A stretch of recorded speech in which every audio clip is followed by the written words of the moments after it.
In this delightful tape, Maharishi identifies Shiksha as the origin of yogic flying.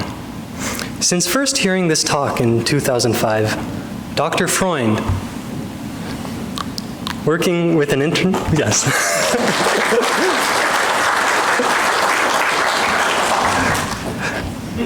Dr. Freund, working with an international team of Vedic scholars, has been researching the field of Shiksha in order to understand precisely and in what sense Shiksha is the origin of yogic flying. Over the past few years, we have held a number of full moon celebrations exploring different Shiksha texts, which were uncovered while following this research mandate to understand Shiksha as the origin of yogic flying. Tonight we are celebrating another milestone in this project of unfolding the knowledge of Shiksha. That milestone is the publication on Amazon of a book on Paniniya Shiksha.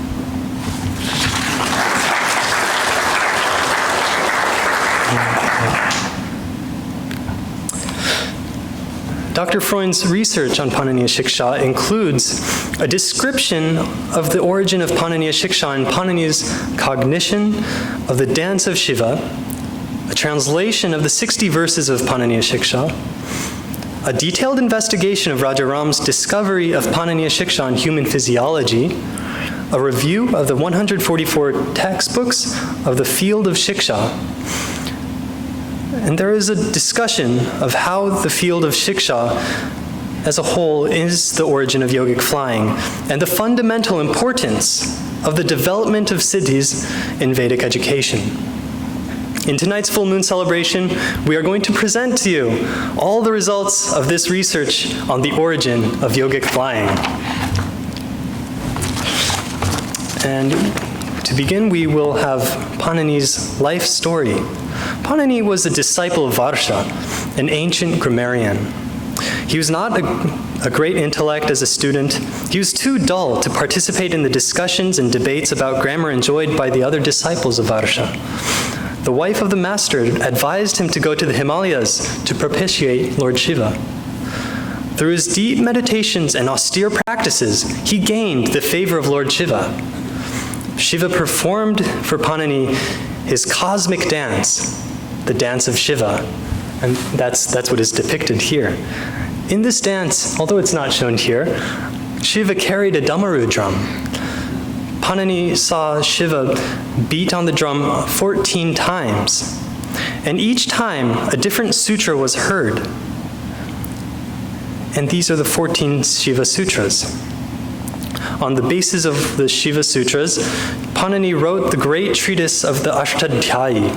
He returned from the Himalayas and challenged the foremost disciple of Varsha, Vararuchi, to debate. After 7 days of discourses, Panini won this debate, and Vararuchi is said to himself have gone to the Himalayas to propitiate Lord Shiva, and thereby gained great insight into Panini's grammar. He wrote a great commentary on Panini's grammar, which was incorporated in the present-day text called Tribhashya Ratna.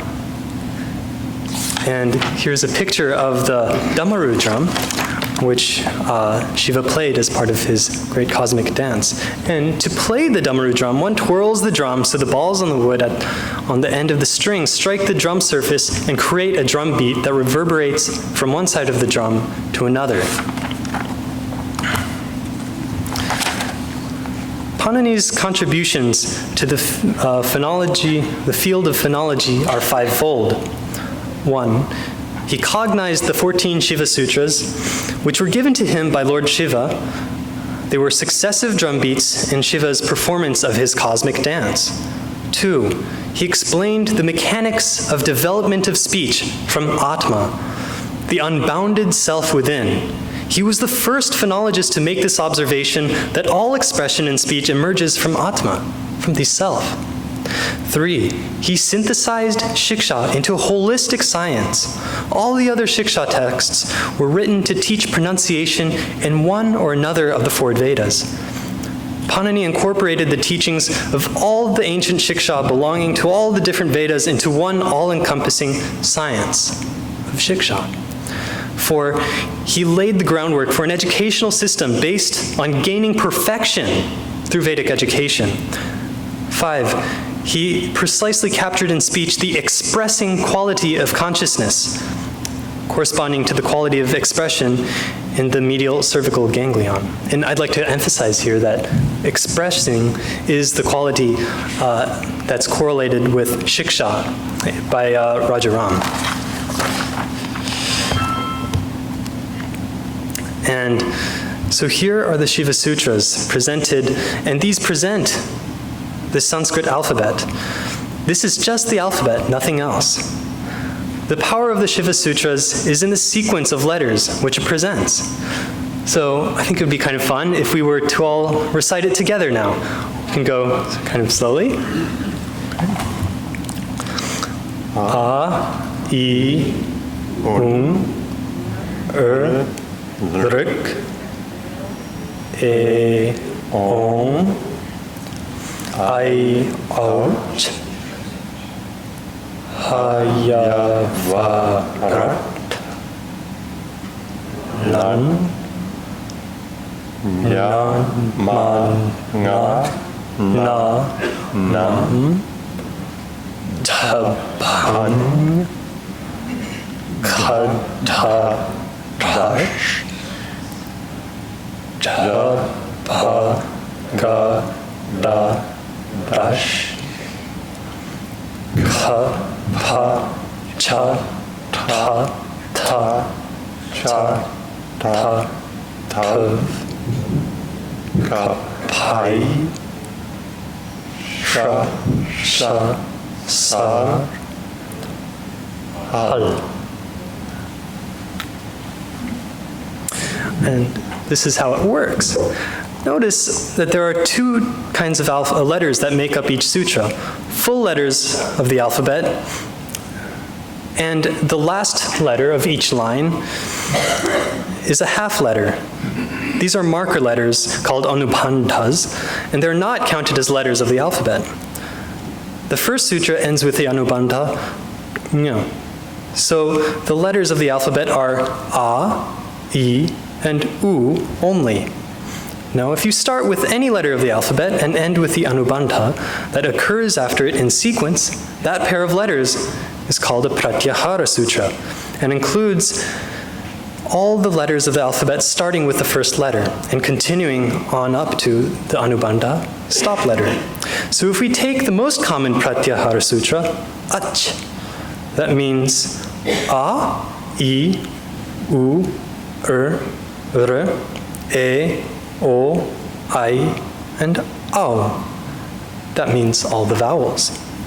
The Shiva Sutras give us an extremely concise way to point to the collections of letters. This sequence of letters is so precise and perfect that even today scholars say that this cognition of the Shiva Sutras alone, all of Panini's grammar and phonology could be derived. The Shiva Sutras are the concise exposition onto the entire science of speech.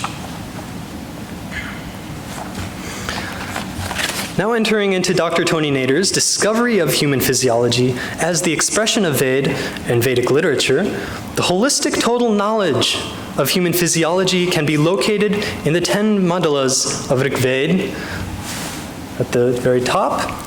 Now, if we look in a bit more detail, in broad strokes, the whole physiology can be divided into 3 fundamental systems. There are the sensory systems. These correspond to the knowledge of Samaved. There are processing systems. These correspond to the knowledge of Yajurved. And there are motor systems. These correspond to the knowledge of Atharvaved.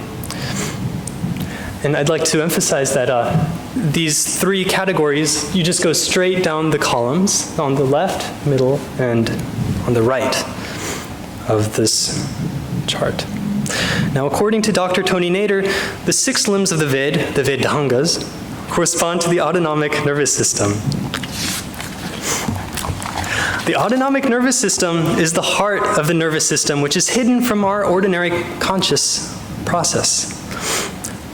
The autonomic nervous system is charged with the responsibility of maintaining balance in the internal milieu in order to protect continuity of awareness and maintain life in all circumstances. Shiksha corresponds to the autonomic ganglia, and these have a specific role to play in the overall theme of maintenance of homeostasis, carried out jointly by all these organs representing all the Vedangas.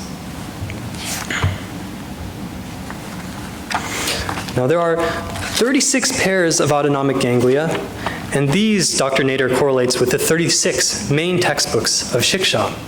Here we see graphically depicted on the right side of the diagram the target organs which are controlled or impacted by their respective autonomic ganglia. The function of each ganglion is to articulate and express a specific effect in its target organ. They express an effect. They are not responsible for evaluating the effect of their expression, nor of determining the need or context for their action, only when they are called upon to bring about a change in the internal milieu. Then they send impulses to their target organ and bring about the desired effect. Different ganglia control different internal organs of the body, and different ganglia correspond to different texts in Shiksha. Most of the pairs of autonomic ganglia are located in two chains that run on either side of the spinal cord, from the top of the neck down to the tailbone. These are called the sympathetic trunks. The ganglia are thickenings in each trunk, discrete bundles of motor neurons which occur at specific locations and which carry out specific functions. Here we see the whereabouts of the middle cervical ganglion, the ganglion which Dr. Tony Nader has associated with the Paniniya Shiksha. Now, if you see, it's right where the neck is. It's right inside there. And here is a closer view of this specific area. This is the sympathetic trunk in the neck. And here we see that there are three ganglia, and one is called the middle cervical ganglion, naturally, the one in the middle. All the autonomic ganglia receive their inputs from the central nervous system via the spinal cord. They are all ultimately controlled by the hypothalamus in the brain. Each ganglion has its own unique outputs. These are the nerve fibers which connect to the target organs which that ganglion controls. The main output of the middle cervical ganglion is the middle cardia nerve. And this is the most important one as it innervates the heart. The second output follows the thyroid artery and branches off to innervate the larynx, trachea, pharynx, and upper esophagus. The third output joins the C5 and C6 cervical nerves, which innervate the skin, blood, and vessels and muscles of the shoulder, arms, and neck. Now, these three outputs of the middle cervical ganglion give us a picture of what is unique and common about the middle cervical ganglion, and correspondingly, what is unique and what is common in Paniniya Shiksha. The principal output is to the heart of the middle cervical ganglion, and correspondingly, in Paniniya Shiksha, it gives special importance to the self, which according to the Upanishads resides in the heart. The second output of the cervical ganglion is to the larynx, the trachea, the pharynx, and upper esophagus. And these are structures involved in phonation and in pronunciation of the sound ah. Ah is part of every letter in Vedic language. This makes Paniniya Shiksha a general Shiksha applicable to all the Vedas. The third output targets sympathetic receptors in the skin and blood vessels of the upper limbs, neck, and shoulder muscles. The ganglion joins with other ganglia to provide a system-wide autonomic response. And in Paniniya Shiksha is just one text among many. There are 36 principal texts and a total of 72 Shiksha texts and another additional 72 Upa-Shiksha texts, making a total of 144 Shiksha texts in this branch of Vedic literature. What is unique and what is common about Paniniya Shiksha is reflected in what is unique and what is common in the activities of the medial cervical ganglion. The different verses of the Paniniya Shiksha tell the story of that particular ganglion in the overall context of the autonomic nervous system. Here, Dr. Freund shows the correspondence between the individual verses of the text and the intelligence which is underlying the functioning of this specific pair of autonomic ganglia. Verse 1 is the hypothalamus. Verse 2 is the spinal cord. Verse 3 is the main nerve supplying the heart. It has 64 letters and sees inside Samskrita and outside Prakrita. Verse 4 is the branch that controls the larynx, pharynx, and esophagus. Verse 5 is the branch that joins the 5th and 6th spinal nerves. Verse 6 and the first half of verse 7, having 3 lines, tells the story of the overall function of the autonomic ganglia in the context of the overall functioning of the nervous system. The second half of verse 7 and verse 8 elaborate on swara as the total potential of natural law, Veda, made functional and expressed as speech. Verse 9 connects the physical mechanics with the production of speech. Verse 10 identifies 5 parameters of the complete and perfect science of speech. Verse 11 to 59 expound the science of speech with 1 verse for each of the 49 maruts.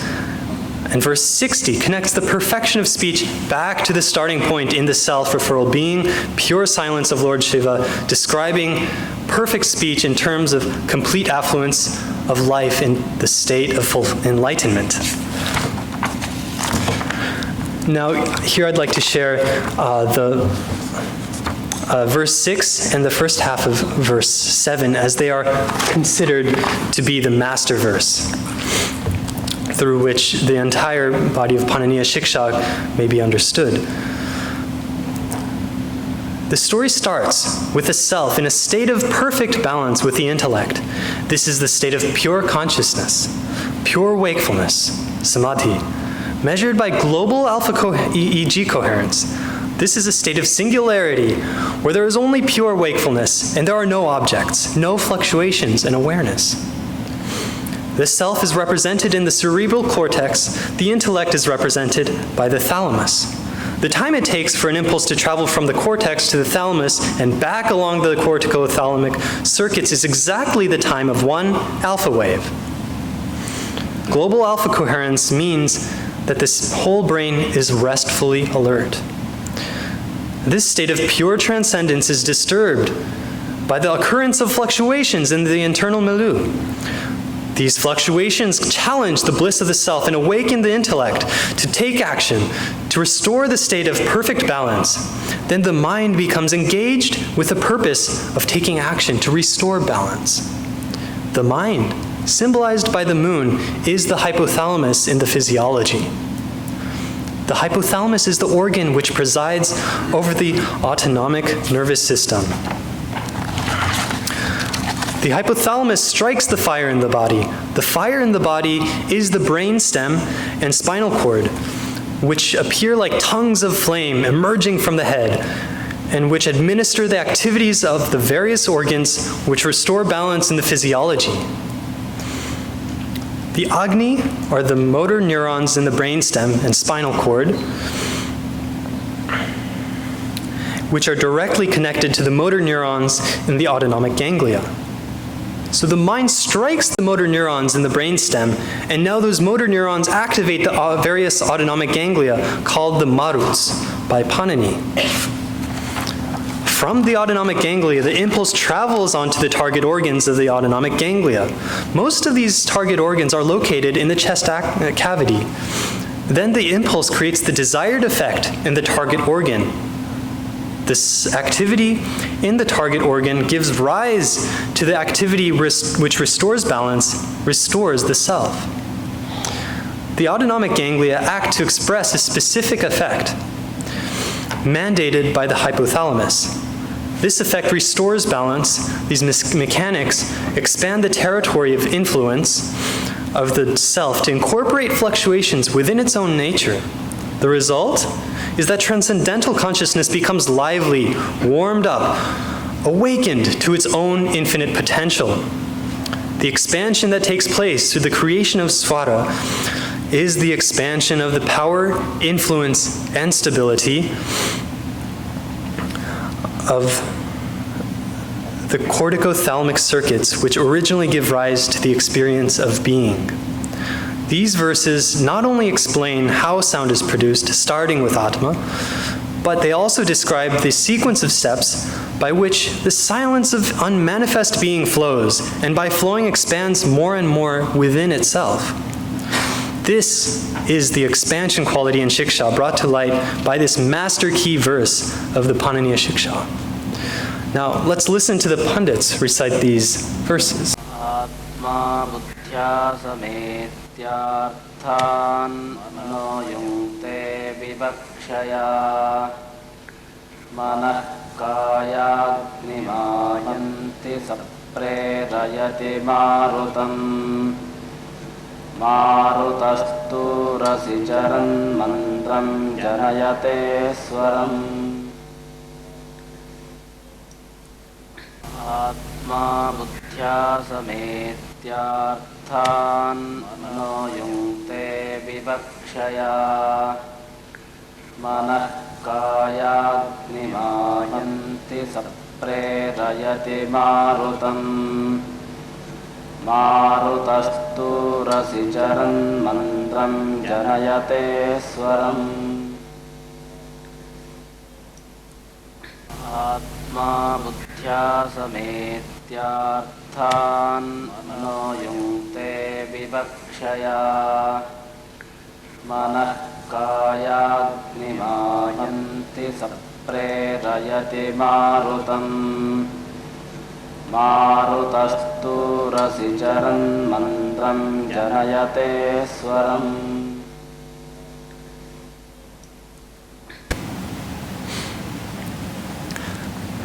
Now, in the Paniniya Shiksha, there is a story in which there is a sage who wishes to do a yagya so that his son, who is to fight Indra, may prevail and be victorious.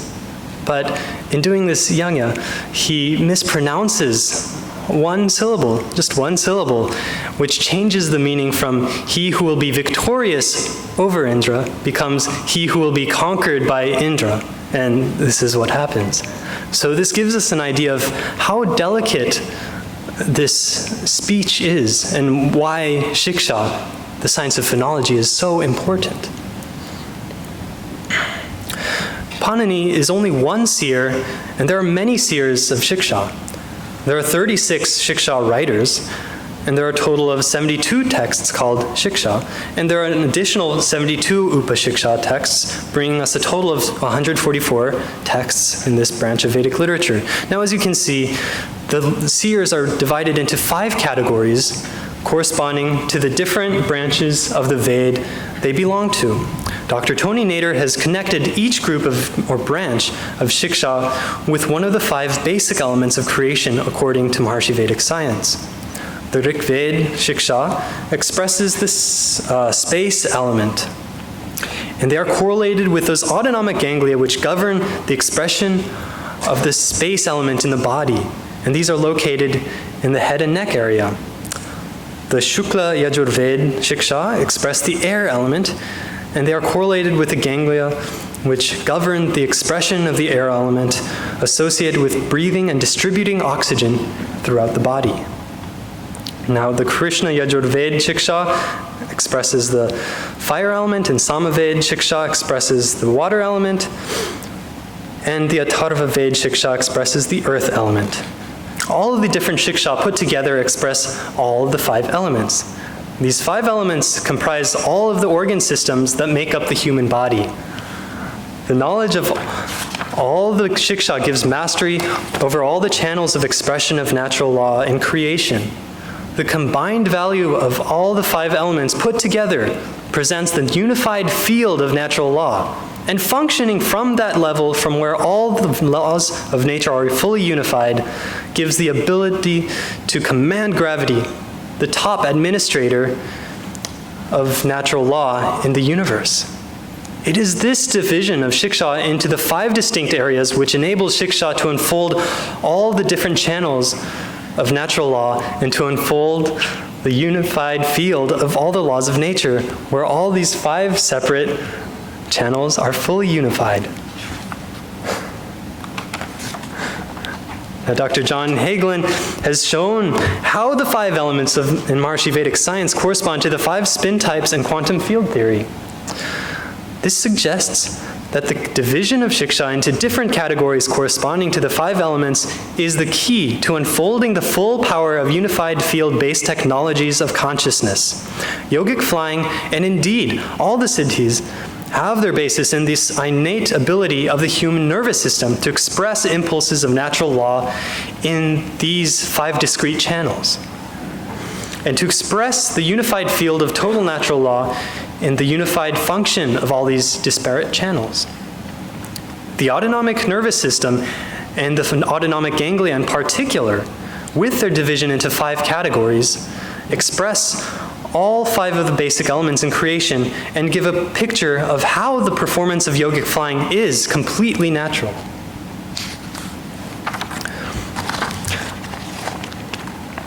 Western scholars have thought for centuries that Shiksha texts were aimed at the beginning students of Vedic study, and they have largely neglected their study. Now, we are suggesting that Shiksha provides the key for unfolding the total value of natural law in human life.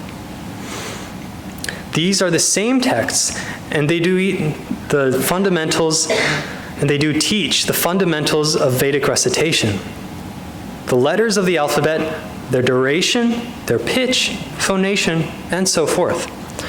And the mixing of sounds at word boundaries, everything the student needs to know in order to recite. Now, how do we make the jump between a first-grade reader for beginners and a group of texts aiming to unfold the full infinite potential of every student? How does it make sense to call a first-grade reader a part of the constitution of natural law, something structured in the DNA? Well, Maharishi has proposed that the entire Vedic literature, all 40 branches, are eternal texts, true for all times, and that they are uncreated, not made by any man. They are the expressions of total natural law telling its own story to itself. And Dr. Tony Nader has taken this one step further by showing all the branches of Vedic literature to be intelligence underlying the human physiology.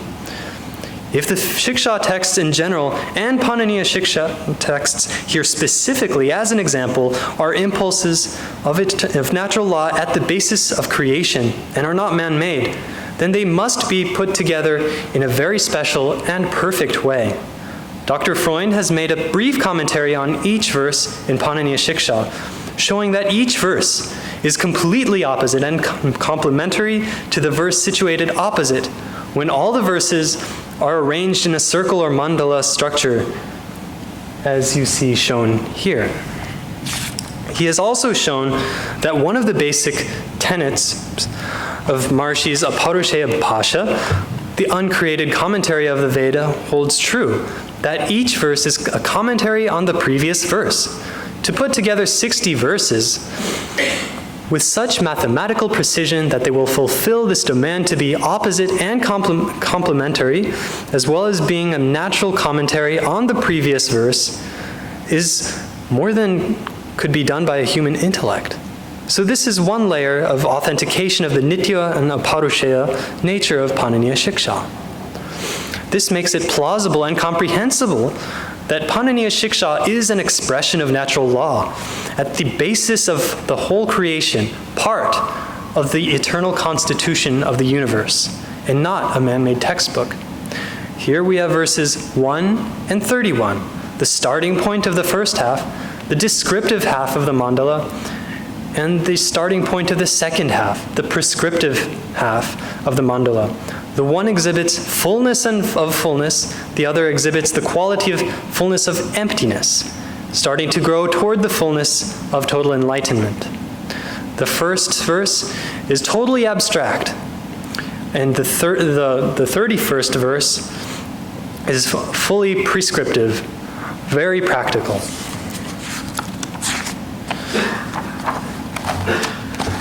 here we have verses 30 and 60. Verse 30 brings together all 5 streams of Vedic phonology in one concrete example, Rativa, the Ranga with a Kampa. This is the culmination of the theme of description in these first 30 verses, the first half of the mandala of Paniniya Shiksha. Verse 60 summarizes the theme of prescription. Consciousness must be made fully developed for correct pronunciation, and then every expression of speech will be projected from unbounded awareness. Then every expression of the Ved will bear its desired fruit, and the individual will live in affluence and fulfillment. Verse 30 has collapsed all the diverse aspects of Vedic phonology into a single example. Verse 60, on the other hand, has expanded the mandate to correct pronunciation to its infinite value, requiring the speaker to have unbounded consciousness. The collapse to a point and the expansion to infinity are opposite and complementary. Together, they present the complete picture of Vedic phonology for theory and practice.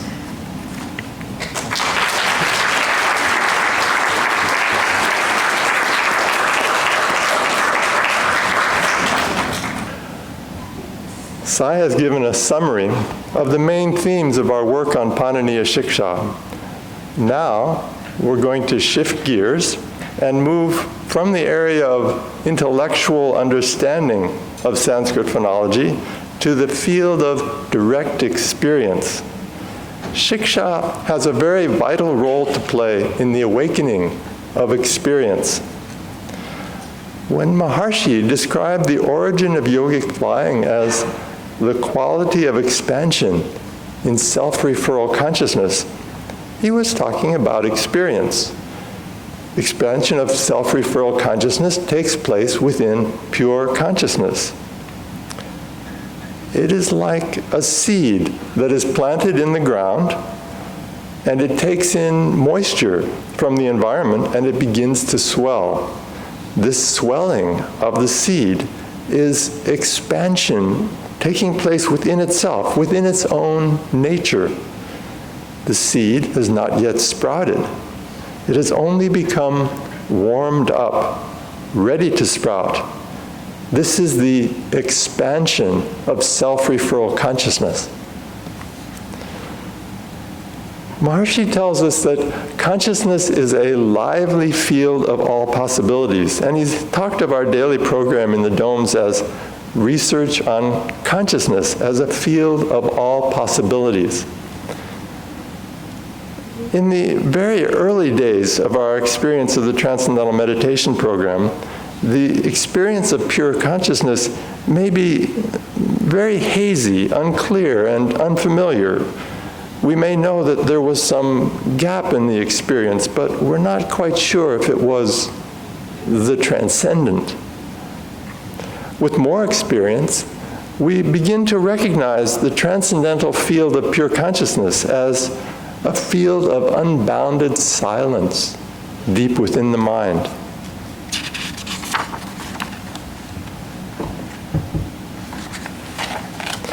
This pure silence of consciousness, when thoughts have completely settled down and there is no mental activity, is called samadhi, or transcendental consciousness. This is the goal of yoga. It is a state of pure wakefulness. We know we're not sleeping, but there is no object, no reference, nothing happening, pure restful alertness. This pure silence, samadhi, is like a seed, a frozen seed. With more and more experience of pure consciousness, we become more and more familiar with that field of pure consciousness.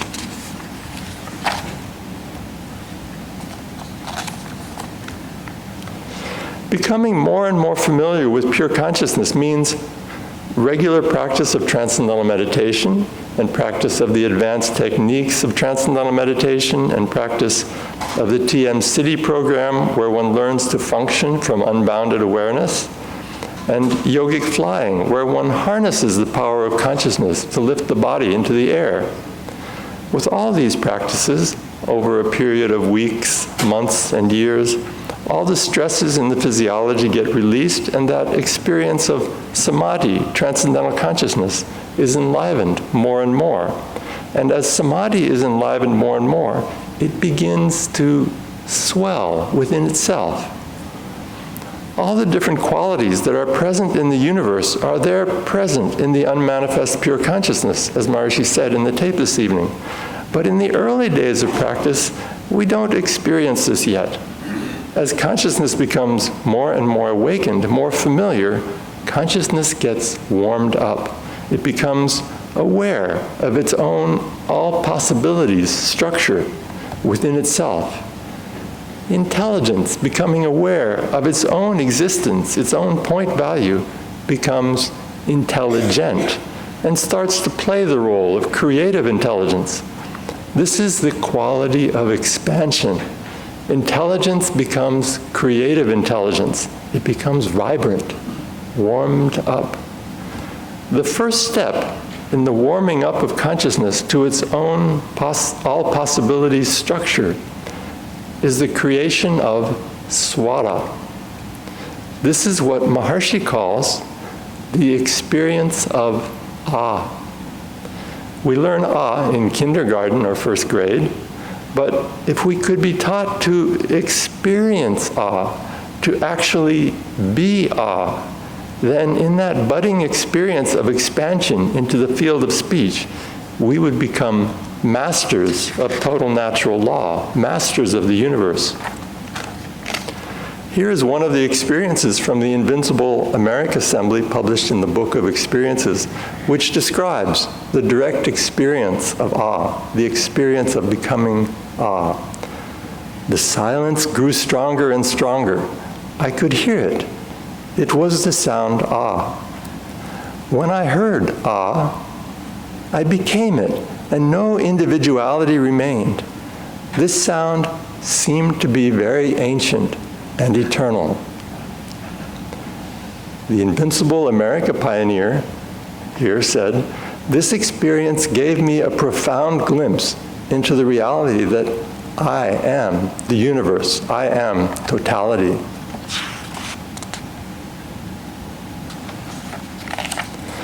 Ah is total speech. It has all the devatas, all the impulses of creative intelligence lively within it. And it is the first letter of Rig Veda. So it is the seed of total knowledge, the home of all knowledge, the home of all the laws of nature. These are characteristics of the transcendental consciousness, which we understand intellectually, but we can also experience consciousness as the home of all knowledge and the home of all the laws of nature, and function with the full power of total knowledge and infinite organizing power, because that is the nature of consciousness. The awakening of consciousness to that status, the swelling of the seed of samadhi, is experienced as ah. This is not an intellectual analysis, it is a direct experience by people on the IA assembly.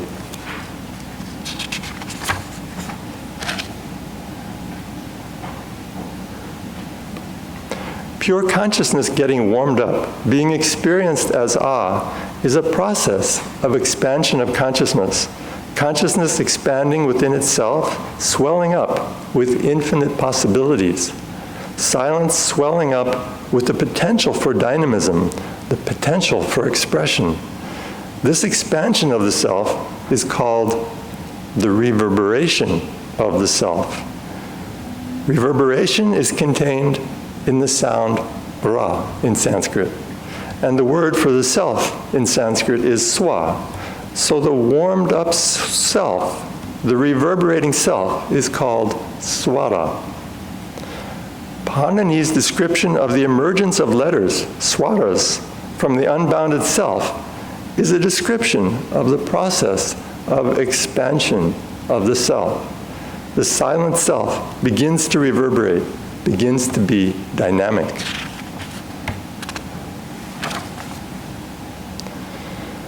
The machinery of speech, which Panini mentions, are the maruts, the Vedic storm gods.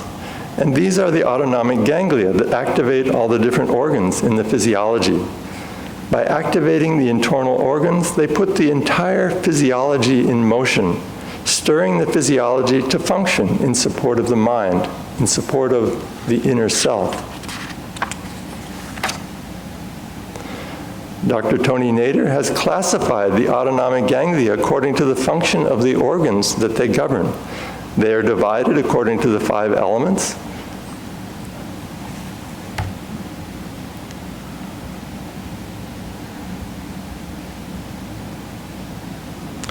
The element air involving the heart and lungs, which bring oxygen to all the cells in the body. The element fire involving the digestive processes that nourish the whole physiology. The element water involving the kidneys and all the organs involved in maintaining order and balance in the fluids in the physiology. Corresponding to these 5 groups of autonomic ganglia, there are 5 groups of Shiksha texts corresponding to the Shiksha belonging to each of the 5 Vedas, Rik, Sama, Krishna Yajur, Shukla Yajur, and Atharva. These elements come up again in the process of collapse of A to Ka. There are 8 stages in the collapse of A to Ka, characterized by the 8 simple vowel sounds, and these represent the 8 values of Prakriti, the 5 elements plus mind, intellect, and ego. Maharshi has described in detail the collapse of A to Ka as involving 8 somersaults of A, and these 8 somersaults or spirals document the transformation of A into the 8 pure vowel sounds in Sanskrit. So as A collapses to Ka, experience reveals that A contains within itself all the pure vowel sounds. Closer examination of these 8 somersaults of A reveals that each simple vowel embodies the qualities of one specific element, one aspect of Prakriti, nature. Even closer examination reveals that the individual somersaults, the individual spirals, are the mandalas of Rig Veda, and the total knowledge of Rig Veda is contained in the very first collapse of A into Ka. This is expansion of self-referral consciousness. Pure silence expanded and was experienced as A, and now A expands further as it collapses into Ka and reveals total knowledge in its completeness already present there in A.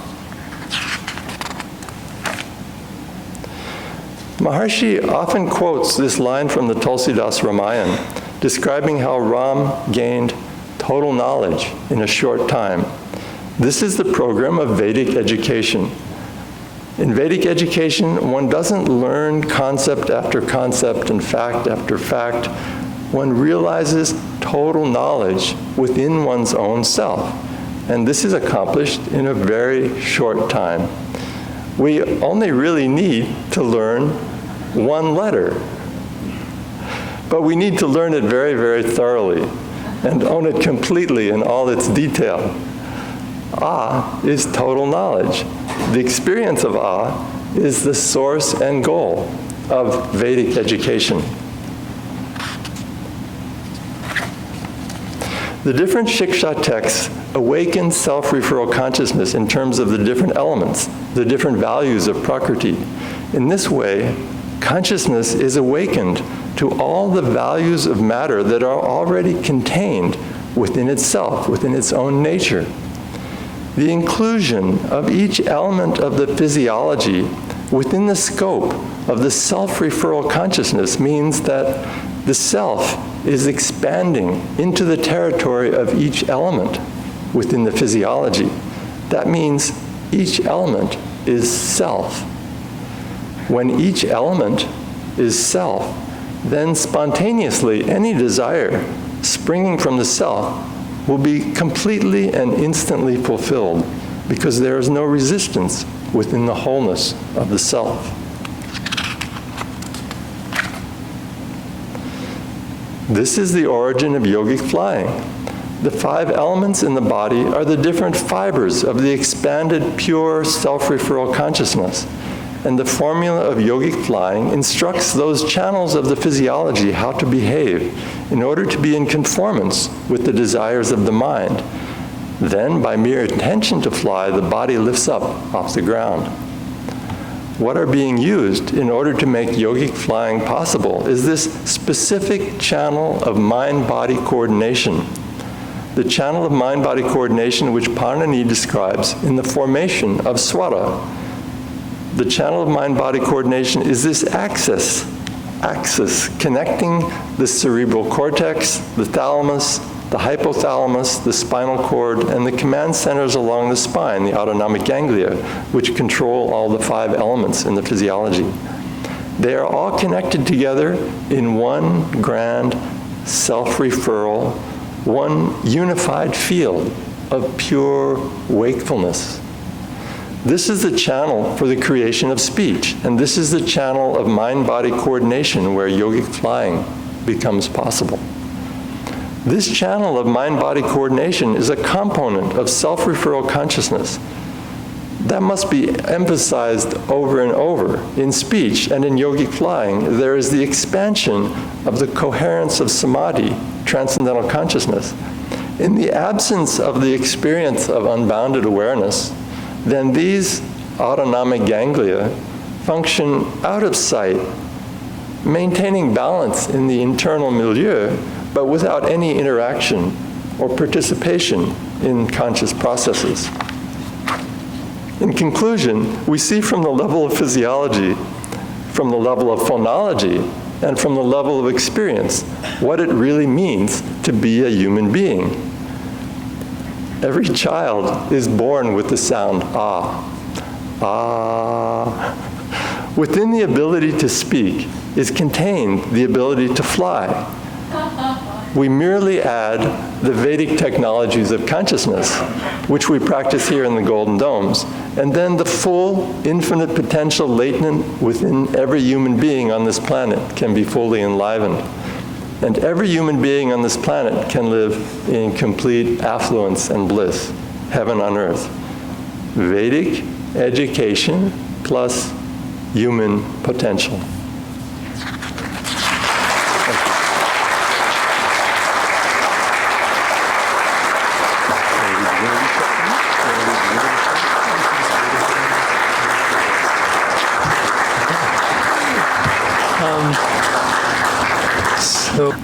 So first, at the first level of the unity chart, this is the surface level of understanding of what Shiksha is. We have Shiksha as an elementary first grade reader for beginning Sanskrit students, teaching the basics of the Sanskrit alphabet. A little deeper understanding of Shiksha is Shiksha as the eternal knowledge of the expressing quality inherent within the Samhita value of Rishi, Devata, and Chandas, teaching the structuring dynamics of the eternal flow of the Ved. Transcendental consciousness level. Shiksha exhibits the quality of expansion in self-referral consciousness.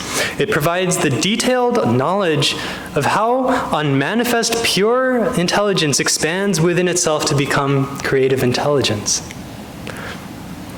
Impulses within the transcendental field. The letter A is the expanded, warmed-up value of pure transcendental consciousness, and all the letters of the alphabet together represent the dynamism inherent in transcendental being. Now the wholeness, moving within itself. All the Vedas and Vedic literature, expressed according to the rules of Shiksha, represent the dynamism of silence moving within itself, ever flowing between fullness of fullness and fullness of emptiness.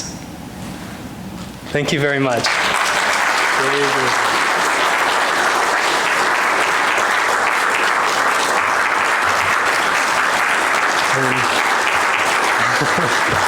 have a copy of the book? Just start.